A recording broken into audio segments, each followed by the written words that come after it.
आज आपके लिए फिजियोलॉजी का लेक्चर है। लास्ट टाइम हमने इम्यूनिटी कंप्लीट कर ली थी, यानी कि इनेट इम्यूनिटी और एडेप्टिव एक्वायर्ड इम्यूनिटी। ठीक है, इसके बाद हम ब्लड टाइप्स और ट्रांसफ्यूजन आज कर लेते हैं। और प्लीज़ मुझे, अगर मेरा चैनल आपको समझ में आ रहा है, अच्छा लग रहा है, हेल्पफुल है, तो आप इसे सब्सक्राइब कर लीजिए और कमेंट ज़रूर कीजिएगा ना। मैं बड़ा इंतज़ार करती हूँ आपके कमेंट्स का। अच्छा, पहले हम देख लेते हैं कि एंटीजेनिसिटी क्या होती है। हमें पता है कि कोई भी अगर एंटीजन बॉडी में एंटर हो जाए तो उसके खिलाफ एंटीबॉडीज़ बन जाती है ना। तो इसमें भी एंटीजेनिसिटी आप समझ लें। The blood of different people have different antigenic and immune properties, so that the antibodies in the plasma of one blood will react with antigens on the surface of the red blood cells of another blood type. यानी कि जो red blood sales है ना, उनकी surface membrane पे कुछ antigens हैं। ठीक है, तो अगर हमें पहले से पता हो तो ऐसी एंटीजन के साथ वो रिएक्ट ना करें कि उनके खिलाफ एंटीबॉडीज बन जाएं, क्योंकि जो antigen surface of red cell में होते हैं और जो एंटीबॉडीज बनती हैं प्लाज्मा में, वो इनके खिलाफ रिएक्ट नहीं करती। ठीक है, लेकिन अगर हम ब्लड ग्रुप हमें पहले से पता नहीं होगा और हम बगैर देखे हुए मिसमैच ट्रांसफ्यूज कर देंगे, तो हो सकता है हम ऐसी एंटीबॉडीज डाल दें जो उस एंटीजन से रिएक्ट कर जाए। ठीक है, तो if proper precautions are taken, one can determine ahead of time whether the antibodies and antigen present in the donor and the recipient bloods will cause a transfusion reaction। और जो उन antigen antibody में reaction होता है उसको हम कहते हैं ट्रांसफ्यूजन रिएक्शन। आज बड़ा शोर हो रहा है हमारे साइड बराबर में ना, घर बन रहा है और हालांकि मैंने शीशे सारे बंद किए हुए हैं। अच्छा, multiplicity of antigen in the blood cells, at least 30 commonly occurring antigens and hundreds of other antigens, each of which can at times cause antigen-antibody reactions, have been found in the human blood cells, especially on the surface of the cell membrane। तो बहुत सारी होती हैं, at least 30 commonly known antigen है तो red blood cells में होती हैं, लेकिन most of the antigens are weak and therefore important for studying the inheritance of gene to establish parenting में उनकी importance है। otherwise उनकी importance यूँ नहीं कि बहुत weak हैं और कोई antigen antibody reaction नहीं करती। Two particular type of antigens are much more likely than others to cause blood transfusion reactions. They are AOB system of antigens and RH system of antigens। ठीक है, तो दो system की antigen strong होती हैं जो रिएक्ट कर सकती हैं, ट्रांसफ्यूजन रिएक्शन की वजह से होते हैं, तो वो आपको अच्छी तरह से आना चाहिए। एक है AOAB एंटीजन सिस्टम और दूसरा है RH सिस्टम ऑफ एंटीजन। तो पहले हम AOB ब्लड टाइप्स कर लेते हैं। Two antigens occur on the surface of the red blood cells of human beings, एक टाइप A और एक टाइप B, यानी कि दो तरह की एंटीजन RBC के मेम्ब्रेन में होती हैं। एक A टाइप होती है और एक दूसरी का नाम है B type. These antigens are also known as agglutinogens, यानी कि एंटीजेंस को एग्लूटिनोजन भी कहते हैं, because they often cause blood cells agglutination that cause most blood transfusion reactions। मतलब अगर उनके खिलाफ एंटीबॉडी बन जाए इन एंटीजन के खिलाफ, तो एंटीजन एंटीबॉडी रिएक्शन हो जाएगा, यानी हम कहते हैं ना उसको एग्लूटिनेशन हो जाएगी। तो जो रेड ब्लड सेल में एंटीजन है उनका नाम है एग्लूटिनोजन।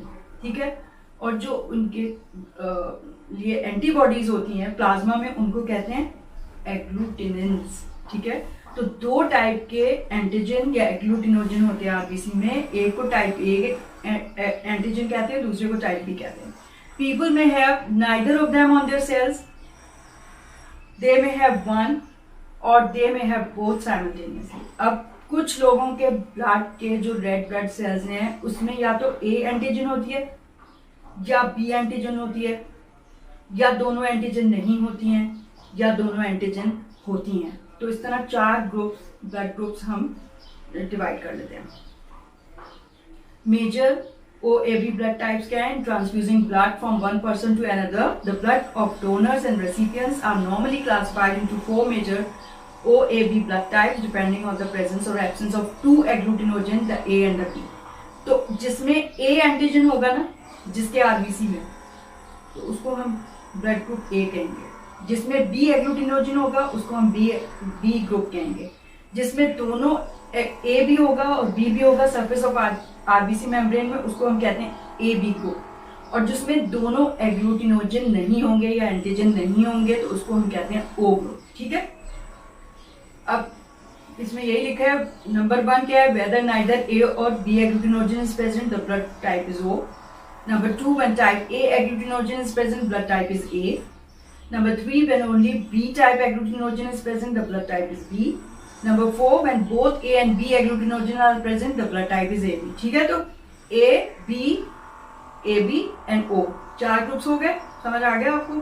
प्रैक्टिकल में आप ये करेंगे एंटी सीरा से, फिर आपको बहुत अच्छा लगेगा कि अपना ब्लड ग्रुप आप खुद टेस्ट कर लेंगे। ठीक है, जेनेटिक डिटर्मिनेशन ऑफ एग्लूटिनोजन है, पर जीन्स में ये इनहेरिट एंड एक्वायर्ड होती हैं। तो 2 genes, one on each of 2 paired chromosomes determine the A or B blood types. The genes can be, अब एक क्रोमोसोम जो है मदर की साइड से आ रहा है, एक क्रोमोसोम फादर की साइड से आ रहा है, तो genes can be any of the 3 types but only one type on each of the 2 chromosomes. Type O होगी या टाइप A या type B। The O type gene is either functionless or almost functionless so that it causes no significant type O agglutinogen on the cells.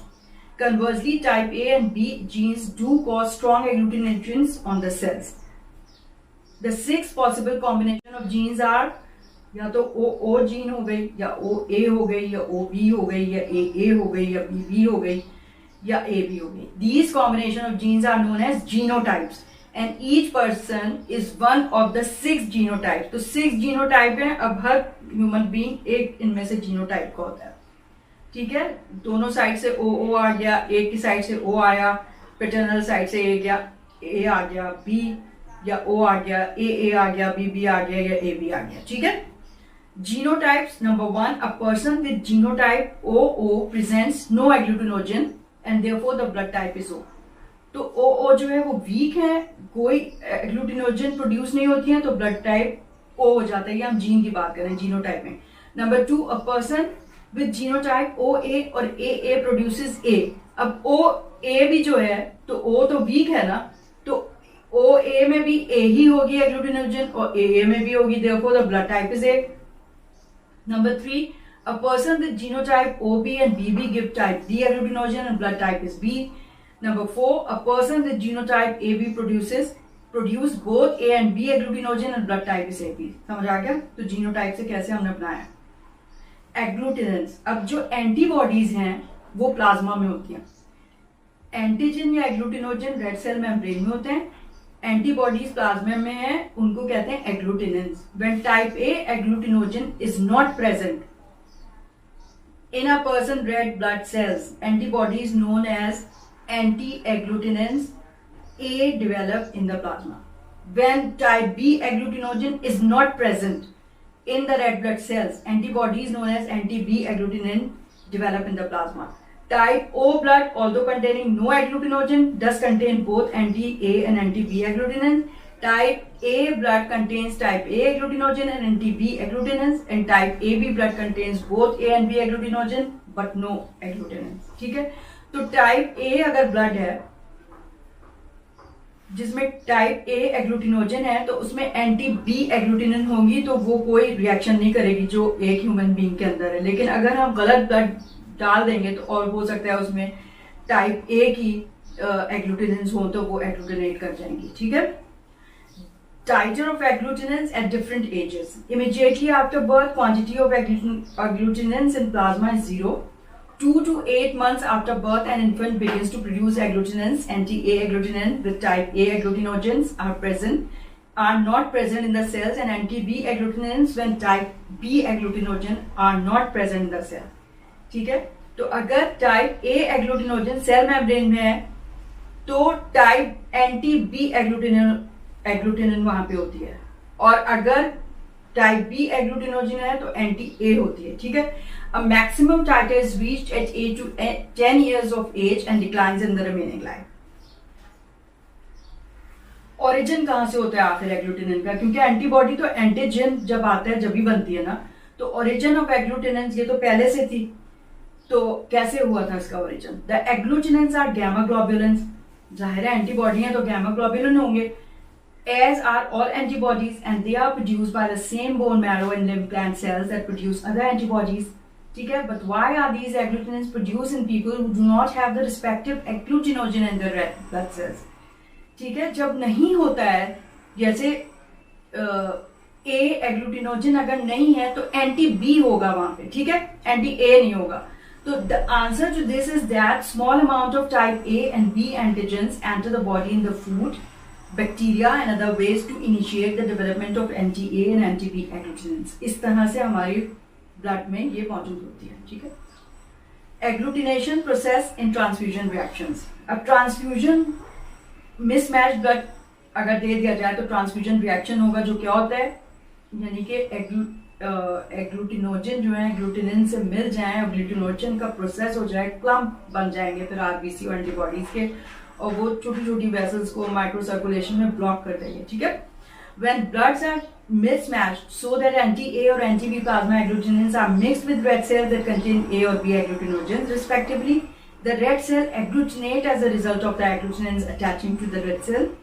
As the agglutinins have two binding sites, IgG type or 10 binding sites, IgM type, a single agglutinin can attach to two or more red blood cells to be bound together by the agglutinin. The process is called agglutination. तो बहुत सारी antibodies एक antigen में जब चिपक जाएंगी, agglutinate हो जाएंगी, क्लम्प बन जाएंगे. क्लम्प जो है वो स्मॉल कैपिलरीज को ब्लॉक कर देंगे. ठीक है, डिफरेंट ऑर्गन्स में तो ऑर्गन फेलियर, किडनी में तो किडनी फेलियर, ये सब होने लगता है मिसमैच ब्लड ट्रांसफ्यूजन से. Agglutination as the result of agglutination, अब ये प्रोसेस हो गया एंटीजन एंटीबॉडी रिएक्शन का, उसको एग्लूटिनेशन कह रहे हैं. These clumps plug small blood vessels through out the circulatory system during ensuing hours to days. Either physical distortion of the cells or attack by phagocytic WBCs destroy the membrane of the agglutinated cells, releasing hemoglobin into the plasma, which is called hemolysis of the red blood cells. तो फिर ज़ाहिर phagocytic cells आ जाएंगे, वो उनको hemolyze कर देंगे, phagocytize करेंगे, तो hemolysis होने लगेगी red blood cells की. ठीक है, ब्लड टाइपिंग अब कैसे करेंगे? Before giving a transfusion to a person, it is necessary to determine the blood type of the recipients blood and the blood type of the donor blood so that the blood can be appropriately matched. This is called blood typing and blood matching. ठीक है, तो पहले group करते हैं, फिर cross match कर लेते हैं उसको. Process of blood typing. The red blood cells are first separated from the plasma and diluted with saline. ये प्रोसेस है. One portion is then mixed with anti-B agglutinin and other portion with anti-A agglutinin. मतलब ये anti सीरा हमारे पास पहले से prepared होते हैं, तो फिर हमने ब्लड जो है सेपरेट कर लिया रेड ब्लड सेल्स को प्लाज्मा से डाइल्यूट करके, और एक पोर्शन जो है एंटी-A agglutinin से मिला दिया, एक एंटी-B से. After several minutes, the mixtures are observed under a microscope. If the red blood cells have become clumped, that is agglutinated, it means antigen antibody reaction has occurred. It means कि जाहिर बात है उसमें हो गया है अगर agglutination, तो आपको clump नजर आ जाएंगे. Presence or absence of agglutination. Type O red cells have no agglutinogen. अभी हमने देखा था ना, उसमें कोई agglutinogen red blood cell membrane में है ही नहीं, and therefore do not react with either anti-A or anti-B agglutinin. अगर आपने ब्लड डाला है, आपको नहीं पता कौन सा है, लेकिन आपने एंटी बी के साथ अलग से डाला, माइक्रोस्कोप में देखा कोई एग्लूटिनेशन नहीं हुई, एंटी बी से देखा नहीं हुई, तो एंटीजन कौन सा हुआ? वो हुआ, यानी कि कोई भी एग्लूटिनोजन उसमें नहीं है. टाइप ए में क्या होगा? Blood has type A agglutinogen and therefore agglutinates with anti A agglutinins. क्योंकि नॉर्मली अगर हमारे A agglutinogen red blood cell में हो तो हमारी एग्लूटिनेंट कौन सी होगी? Anti B. ठीक है, लेकिन अगर आपने एंटी ए के साथ डाला है ए को और वो एग्लूटिनेट हो गया तो टाइप ए होगा वो ब्लड. अच्छा, type B, blood has B agglutinogen and agglutinates with anti B agglutinins. ठीक है, अगर नॉर्मली किसी का ब्लड टाइप बी हो तो उसके सीरम में यानी प्लाज्मा में एंटी ए एग्लूटिनेंट्स होती हैं जो उससे रिएक्ट नहीं कर रही होती, लेकिन जब आपने बी एग्लूटिनोजन एग्लूटिनेंट डाले उसमें बी एंटी बी, तो उसने रिएक्ट कर लिया, तो उसका मतलब वो बी ब्लड ग्रुप है. ठीक है, टाइप ए बी का क्या होता है? दोनों एग्लूटिनोजन है उसमें, यानी कि ए भी है surface of red cell membrane और बी भी है. And it agglutinates with both type of agglutinins, यानी कि आपने आधा जो भी ड्रॉप डाला था उसमें एंटी ए से मिलाया तो वहां भी एग्लूटिनेशन हो गई, एंटी बी से मिलाया तो वहां भी हो गई। इसका मतलब है जो ब्लड ग्रुप था जो अननोन था वो ए भी था। आया समझ? अब ये प्रैक्टिकल आप जब करेंगे ना अपने लैब में खुद अपने ब्लड के ऊपर तो आपको बहुत चीजें आ जाएगी। RH ब्लड टाइप्स, अब एक तो सिस्टम हमने पढ़ लिया, सब आपको आ गया कैसे आप 4 ब्लड टाइप्स में डिवाइड कर देते हैं blood group. RH blood type क्या होती है? Along with OAB blood type system, the RH blood system is also important when transfusing blood. The major difference between OAB system and RH system is that in AOB system the plasma agglutinins responsible for causing transfusion reaction develop spontaneously. जैसे ही आप उसको expose करेंगे ना उन agglutinin से, वो फौरन का फौरन एग्लूटिनेशन हो जाएगा। Whereas in the RH system spontaneous agglutination never occurs. Instead, the person must first be massively exposed to the RH antigen before enough agglutinins to cause a significant transfusion reaction will develop. मतलब एक दफा अगर expose कर दिया आपने RH antigen से तो उसमें बहुत टाइम लगेगा एंटीबॉडी डेवलप होने में, तो इमीडिएटली कोई खतरनाक या हार्मफुल रिएक्शन नहीं होगा। लेकिन आहिस्ता आहिस्ता जब वो सेंसिटाइज हो जाएगा और दोबारा एक्सपोजर हो जाए RH एंटीजन का तो फिर बहुत विगुरस antigen antibody reaction होगा। There are 6 common types of RH antigen, each of which is called an RH factor. ठीक है, 6 टाइप्स हैं और उनको डेजिग्नेट किया है कैपिटल CDE से, और बाकी 3 जो है small c, small d, small e से। ये 6 टाइप की हैं। A person who has C antigen does not have the small c antigen, मतलब एक होगी उसमें से। The same is true for D, तो स्मॉल डी नहीं होगा, ई कैपिटल है, स्मॉल ई वाली एंटीजन नहीं होगी। Also because of the manner of inheritance of these factors each person has one of each of the 3 pairs of antigen. ठीक है, जिसमें RH एंटीजन है उसको हम कहते हैं RH पॉजिटिव, और जिसमें RH एंटीजन नहीं है उसको हम कहते हैं RH नेगेटिव। ठीक है, टाइप डी एंटीजन, अब जो RH एंटीजन है ना वो टाइप डी एंटीजन है, बाकी जो है वो इतनी इंपॉर्टेंट नहीं है, डी बहुत इंपॉर्टेंट है। Type D antigen is widely prevalent in population and considerably more antigenic than other RH antigens. Anyone who has this type of antigen is said to be RH positive, whereas a person who does not have type B antigen is said to be RH negative. जो positive और negative blood होता है ना वो RH antigen की वजह से होता है। तो ज्यादातर जो पॉपुलेशन है आपको पता ही होगा कि पॉजिटिव ब्लड ग्रुप ज्यादा होते हैं, नेगेटिव कम होते हैं। उसकी वजह यही है, about 85% people are RH positive and only 15% are RH negative. RH immune response, formation of anti-RH agglutinins. When red blood cells containing RH factor are injected into a person who does not contain the RH factor, that is into an RH negative person, anti-RH agglutinins develop slowly. अब ऐसे person में जिसमें RH factor था ही नहीं, आपने RH factor दे दिया यानी कि डी एंटीजन डाल दी उसमें, तो उसमें क्या होगा, एंटी RH एग्लूटिनिन डेवलप होंगी लेकिन बहुत स्लोली होगी, reaching maximum concentration of agglutinins about 2 to 4 months later. तो इमीडिएट कोई थ्रेटनिंग रिएक्शन नहीं होगा, antigen antibody agglutination reaction with multiple exposure. अगर बार बार उसको ये गलत आप देते रहे कि RH नेगेटिव है और उसमें आप पॉजिटिव RH जी एंटीजन आपने ब्लड दे दिया, an RH negative person eventually becomes strongly sensitized to RH factor। ठीक है,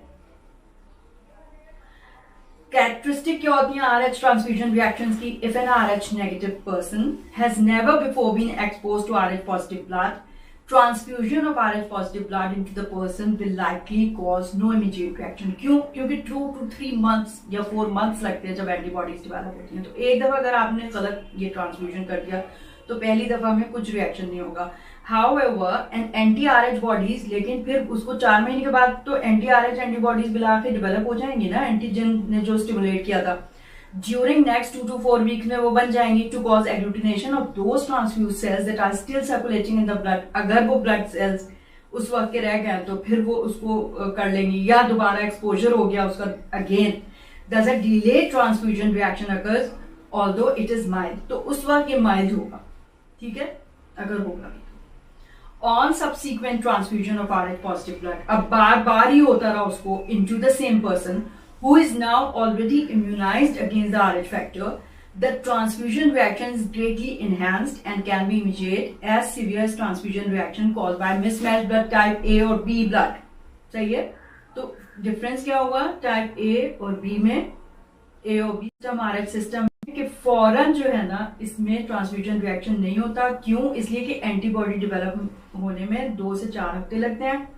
लेकिन जो 4 हफ्ते के बाद तो बन जाएंगी ना उसके RH antibodies, anti RH antibodies उसको बन जाएंगी.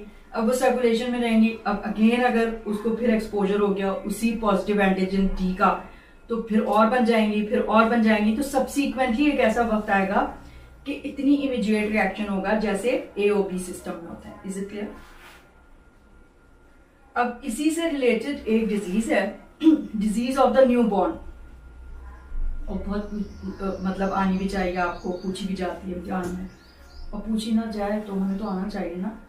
एरिथ्रोब्लास्टोसिस फिटालिस, उसका दूसरा नाम है haemolytic disease of the newborn. अब उसमें कैसे होता है ये? Erythroblastosis fetalis is the disease of the fetus and the newborn child characterised by agglutination and phagocytosis of the fetus red blood sales.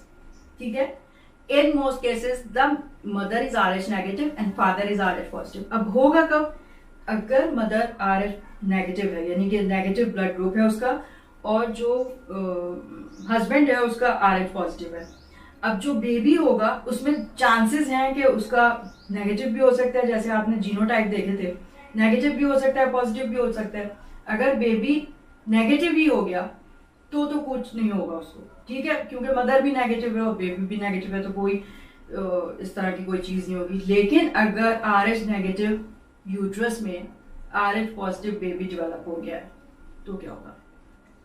The baby has inherited the RH positive antigen from the father and the mother develops anti-RH agglutinins from the exposure to the fetus RH antigen. अब fetus का जो RH antigen है mother के अंदर आएगा तो mother के blood में anti-RH agglutinin बन जाएंगी. ठीक है? उसके खिलाफ. In turn the mother agglutinins diffuse through the placenta. अब placenta से diffuse होकर fetus में अगर चली जाएंगी तो they cause red blood cell agglutination. अब ये समझ लें अगर पहला बेबी हुआ है नेगेटिव है वो, सॉरी पॉजिटिव है, मदर नेगेटिव है, फादर पॉजिटिव है. ठीक है? तो उसकी जो एंटीजन से मदर का ब्लड प्रोवोक हुआ और उसने बनाई एंटी RH एग्लूटिनिन, तो वो तो उसमें टाइम लगेगा ना, 2 to 4 वीक्स, फिर 2 to 4 वीक्स और 2-3 महीने. तो फिर जब वो बन जाएंगी तो वो प्लेसेंटा से डिफ्यूज होके बेबी के ब्लड में चली जाएंगी. तो वहां पे तो बेबी के ब्लड के जो एग्लूटिनोजन है उनको तो वो एग्लूटिनेट कर देंगे वो एंटी RH एंटीबॉडी. लेकिन अगर फर्स्ट बेबी है तो उसमें रिएक्शन इतना सीवियर नहीं होगा. ठीक है? उसको कुछ नहीं होगा पहले बेबी को. क्यों? इसलिए कि इतनी बनी ही नहीं है, इतना एक्सपोजर नहीं है, टाइम लगता है उसमें बनने में. सही है? तो पहला बेबी तो सही होगा. दूसरे बेबी में अगर वो पॉजिटिव ही आया, बेबी नेगेटिव आया तो ऐसा कोई मसला नहीं होगा. मदर नेगेटिव है, बेबी भी नेगेटिव है, doesn't create any problem. But if the mother is negative and the baby has positive blood that is been acquired by genotype of his father, then फिर दोबारा मदर का blood जो है sensitize हुआ, फिर उसने और एंटीबॉडीज बनाई एग्लूटिनिन, एंटी RH एग्लूटिनिन जो डिफ्यूज कर गई तो पहले से भी थी और वो फिर और ज्यादा सीवियर रिएक्शन हो जाएगा. थर्ड बेबी में और ज्यादा होगा, फोर्थ में बिल्कुल इमीडिएट हो सकता है. इमीडिएट रिएक्शन जैसे AOB सिस्टम में होता है. ठीक है?